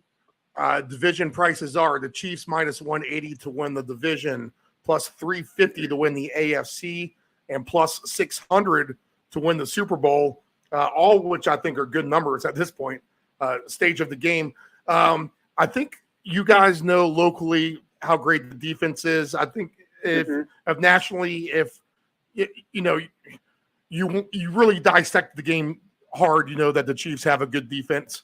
But there is just kind of I don't know. I feel like mum's the word on them a little bit. They're still somewhat of a secret. We were talking about the team with the second best sacks last year. Now, if this team can become dominant, completely dominant on defense, which they were, and maintain that, right? Then, just the upside for the Chiefs defense alone, Nick, talk about that. Yeah, I think so too. I mean, obviously Chris Jones needs to get his rear end into camp. I expect that to happen before Sunday. If not, he's going to be fined a game check for week 1. So I don't think he's going to leave that many millions on the table. But you're right. I mean, I think George Karlaftis has made a huge, huge jump. He's been working with Tom Hawley the entire offseason. He has a burst I hadn't seen last year, and he's another one of those guys. He never hit the rookie wall, and he played his best football in the second half of the season and in the postseason. That's what you want to see from a rookie. It doesn't happen as often, but the Chiefs had 3 or 4 guys, that did that. So I think the secondary is solid. I love the combination of Justin Reed and Brian Cook at safety. L'Jarius Sneed, though he's kind of battling a knee issue. Trent McDuffie looks like an all-pro. They've got Joshua Williams. They've got some depth there, and I think that's good. And I think you need that. Nick Jones, the cornerback they drafted this past draft, he's looked terrific. I think they got him in the 4th round. So the key is going to be, can Felix Uzomo, can he step up? Are we going to get anything out of Mike Dana?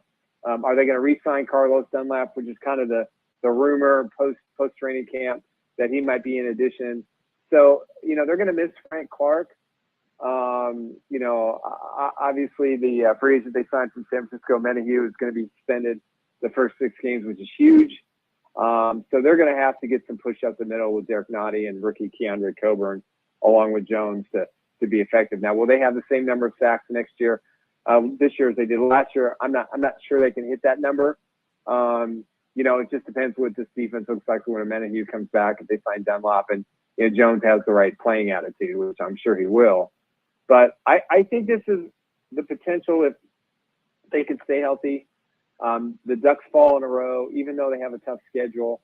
I'm thinking this team could be in the 10, 11, 12 rating, for defense. And if that happens, Mahomes is going to need to score 30 points a game, and Chiefs are probably going to win most of them. So that's kind of what I'm looking at with his defense. I think Steve Spagnuolo was underrated in his performance last year. Kind of thought that was going to be his final year, and then he decided, hey, I want to keep coaching, and now he wants to be a head coach again. So he'll probably get that opportunity after this year if the Chiefs defense plays really well. But I would be cautiously optimistic that this can be a borderline top 10 defense, as long as, like I said, Chris Jones comes in, plays lights out, they get this contract worked out, they can add another veteran pass rusher to kind of bridge the gap until then he can come back in week 6 or week 7. I think that's going to be the key for this defense. The assistant coaches, we talked about them, Spags, Nagy, Tamba Hali is a name I haven't heard in a minute, but man, what a great football player he was. Just talk about the top-notch class of having all those guys around and more, right? Yeah, that's the one thing that's pretty remarkable about Andy Reid is, he lost Nagy for a period of time. He brought Spags in after the debacle of the previous defensive coordinator. He's got other coaches who have been promoted. Now, the loss of Eric Bieniemy is really no loss to me, so I don't think that's much of an adjustment. But you look at that the coaching staff they put together. Cullen, the defensive line coach. He reformed that defensive line last year, Joe Cullen. And I think Joe's going to be the next defensive coordinator in Kansas City if Spags moves on after this year. He has been brilliant. The work he did with Chris Jones last year, changing his technique a little bit, getting Carlos Dunlop to buy in, getting Frank Clark to buy in, some young guys stepped up. That was key, I think, in the development of this defense. So that's why I'm excited about their future. But you got to have a good coaching staff. You got to have good teachers. And Andy's had, in the 10 or 11 years he's been in Kansas City, he's had, plus coaches, minus coaches, some good, some bad, some guys he gave opportunities to. But I think they really found something with this staff last year and some of the changes they had to make moving forward, and they made those. And I think everybody's kind of in the right position, in the right place, from a coaching perspective. Nick Athan is our guest. He is my former boss at War Paint Illustrated, but he now operates Primetime Sports, and also launching tomorrow will be ChiefsBlitz.com. Let's talk. I want to talk about the competition for the Chiefs just a little bit, Nick, but go ahead and talk about your stuff that you have going on as well. Well, I've got a national site called PrimetimeSportsTalk.com, and it's really kind of all sports, and we encompass, baseball, football, basketball, kind of whatever we feel like in the sports world we talk about. And then maybe not tomorrow, but the next day we should be debuting my new Chiefs site, ChiefsBlitz.com, and kind of going to be similar in the style of what we did at War Paint Illustrated. We're going to have a YouTube channel. We'll probably debut, if everything goes well, over the weekend. This new technology, Steve, is not my thing. I'm an old dog. I carried my podcast. Join the club on that. Yeah. I carried my podcast equipment around, hooked it up. I had to edit the thing until Apple came out with GarageBand, and then I was able to do the podcast. And then they took the app away, and so it was really difficult to edit those things. But people get to see my face, and we're going to have a lot of guests on, including you, I hope, and just kind of talk Chiefs and kind of take what we did at War Paint Illustrated. We had a 13, 14-year run. It was the time of my life. I met a lot of people. I kind of stepped down and retired about 6 years ago from full-time, writing. And I guess I'm writing full-time now. So The website should be up hopefully Thursday. We should be good to go. And we'll also carry your content as well here on Deep End 757. So really just click to our website, which will take you to the link for all Nick's stuff. And we'll have it easy to click, easy to find for you on the homepage. Okay. Appreciate that. Which team scares you the most in the AFC? The Kansas City Chiefs. Besides the Chiefs. No, that's it. The Kansas Chiefs the only team. Oh, right. So they can shoot themselves in the foot. If they shoot themselves in the foot and have to shoot themselves in the foot moments like they did last year, they won a lot of close 3-point games, 4-point games. If they're not their own worst enemy, they're in good shape now.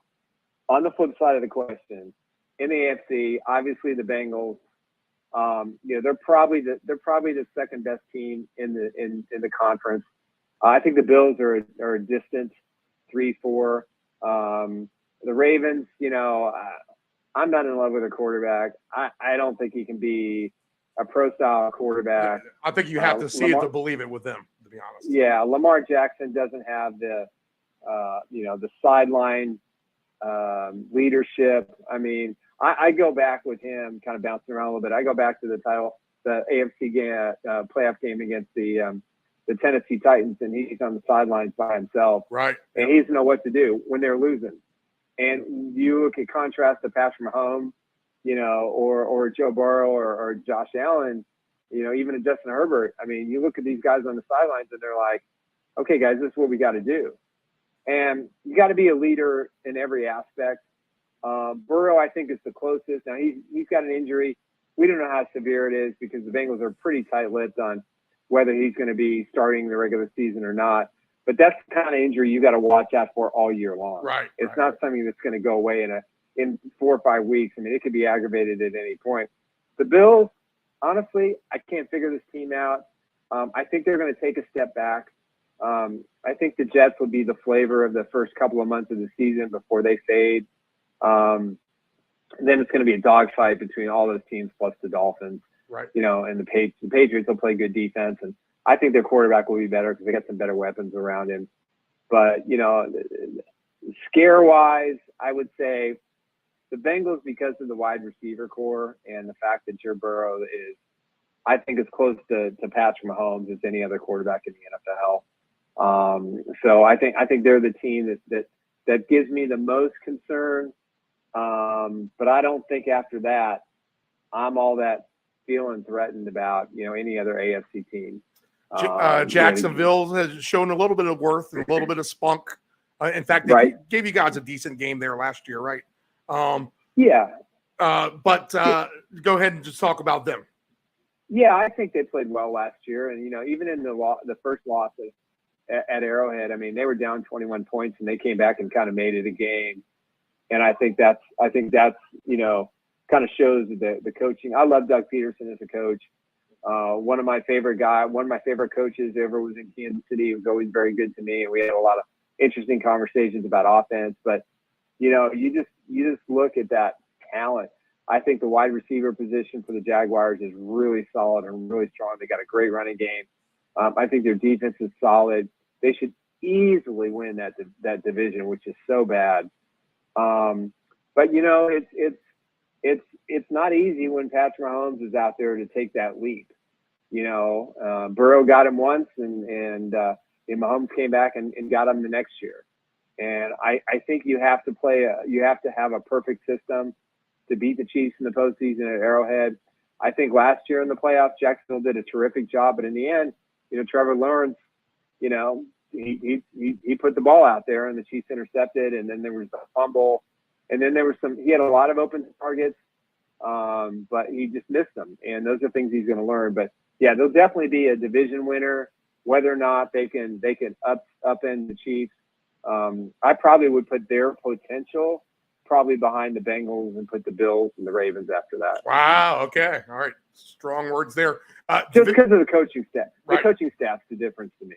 And they have a lot. They have a ton of pieces. I mean, that can only where the stock can only go up, I think. Correct. Okay. Raiders, they get stomped on in the division. They don't look good. They don't in training camp. They don't look deep. as far as depth goes on the roster, and potentially one of the worst defenses in the league. So it's going to be a tough year for the Raiders. You agree there? Yeah, I think so. I love Jimmy Garoppolo, though. I mean, I wish him well. When he plays, he wins, and if he can stay healthy, I think it's a good fit for them. But yeah, they've got offensive line issues. Obviously, they got an issue with their running back who wants out. I'm hoping he's a free agent and he gets cut and he comes to Kansas City, Right. even though that would create a roster nightmare for a couple of guys. But I'd still take him in a heartbeat. I think their defense, they lost some key guys.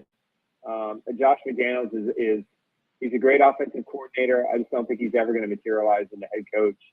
So I think they're gonna struggle, and I don't think they're going to be as bad as they were last year. I think they're going to be a little bit better, but that's a tough place right now to be an NFL fan of the Raiders. Okay, where Andy Reid is showing himself to be the best coach in the NFL right now, and coming out of his retirement is Sean Payton, which makes him somewhere, I would say, in the top 5 anyway, or close to it, but a top 5 NFL coach, we'll just call him that. Right. So he might bring a little bit of a wild card to Denver with their competitiveness in the AFC West. But what do you see from Denver right now? I think Sean Payton should go back to broadcasting.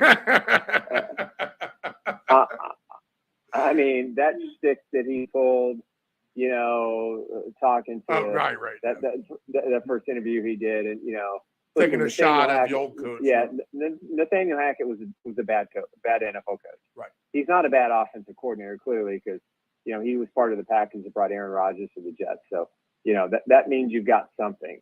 But you don't crap on your brethren in the industry. You just don't talk bad about coaches. And he was even talking bad about his general manager.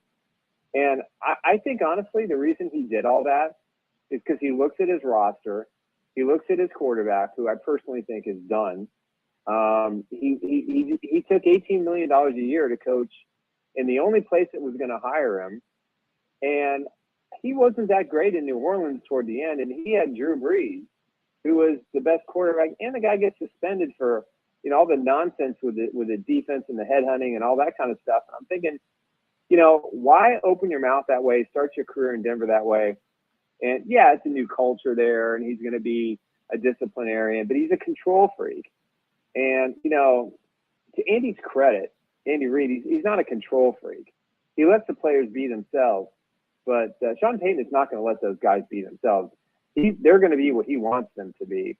And they've already had a raft of injuries. They had another injury today. And he hired all of his buddies on the coaching staff. And I'm telling you right now, I think that was a terrible hire. I get why the Walmart family did it because they wanted a name. But I think he knows Russell Wilson's not going to be very good this year. I think he knows they're not going to win too many football games this year. And I think he's fine with that because he's making so much money. But listen, can the Broncos win 6 games? Maybe. Can they win 10? It's entirely possible. Will they beat the Chiefs this year finally? Probably 1 out of the 2 since you're playing them in a 3-week stretch twice. So I think that's an absolute possibility. But I don't see them getting over the Chargers for second place. I just don't see it. Okay, so they're basically buying the 80s Corvette that's going to backfire, sputter, and blow smoke out. I get that. It looks good, but it's still made out of fiberglass. Yeah. Okay. The Chargers, obviously, they went out the worst. Their season ended the worst way than I think any other team really did last year, blowing that huge lead at Jacksonville. But here you go. Herbert gets the money. He's a year later. They do sign Eckler back. Talented team. But, I mean, you talk about teams that have shot themselves in the foot. I mean, that's the San Diego Chargers in a nutshell, although better last year with the coaching decisions, I think, overall. But what's your outlook for those guys? Well, I think with them, I still have an issue with their head coach. I'm sorry. I just don't see Brandon Staley as a guy. I think bringing over Kellen Moore was a good move, but I don't think that the Cowboys offense was all that great. They certainly had a quarterback who's at best above average. That's not what he's got in I almost said San Diego, in Justin Herbert, but he's got a guy that, just got paid a bunch of money, hasn't won a single playoff game, fell completely to pieces in the second half against Jacksonville with a 27 to nothing lead. And you just look at this team, and I mean, they've got players. They've got, Mike Williams, one of my favorite wide receivers, Keenan Allen. I love him. They drafted Quentin Johnston, who the Chiefs were very interested in out of TCU. They got Josh Palmer. They've got the running back in Austin Eckler, even though he's kind of, he wanted a better deal. They got Joshua Kelly as his backup. They've got a good defense, not a great defense. They have all the pieces, but I just don't think the combination of Brandon Staley, Kellen Moore, and the defensive coordinator Derek Ansley are going to be in a position to where they can beat the Chiefs. And then with Justin Herbert, I mean, what is he really? He's a high-paid quarterback who, like I mentioned, hasn't won anything.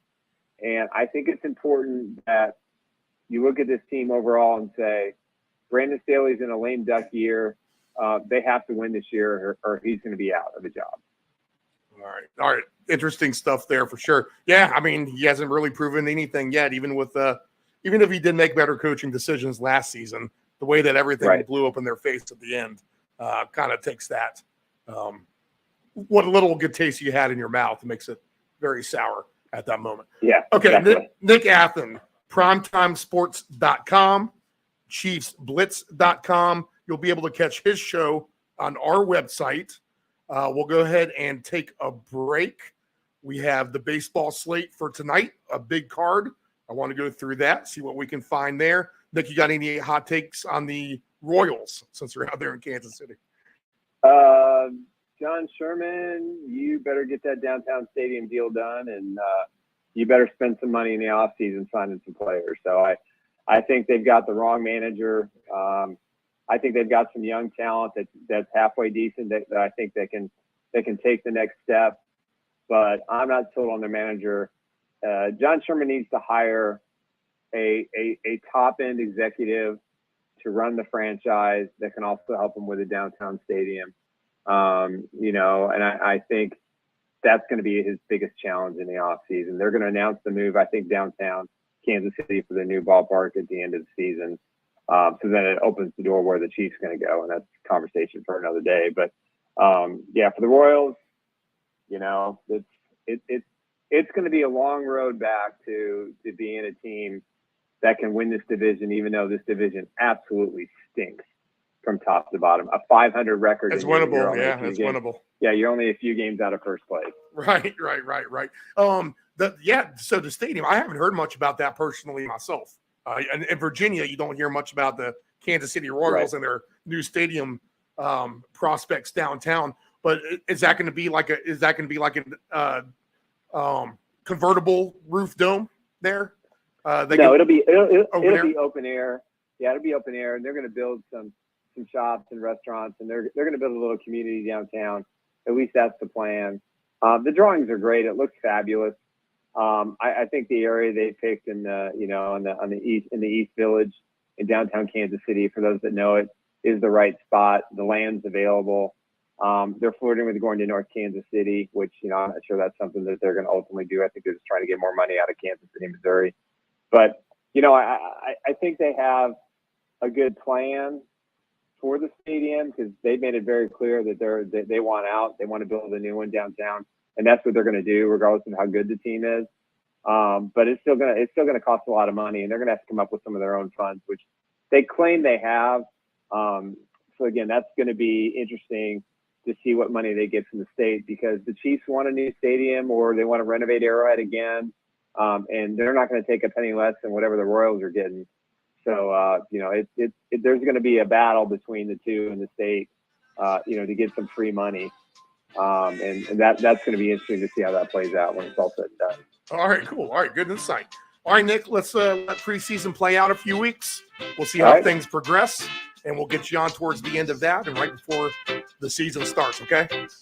You got Steve anytime. Appreciate it very much. All right, Nick Athan with ChiefsBlitz.com and PrimetimeSports.com. Baseball games. And we'll try to see if we can find a couple picks right after this.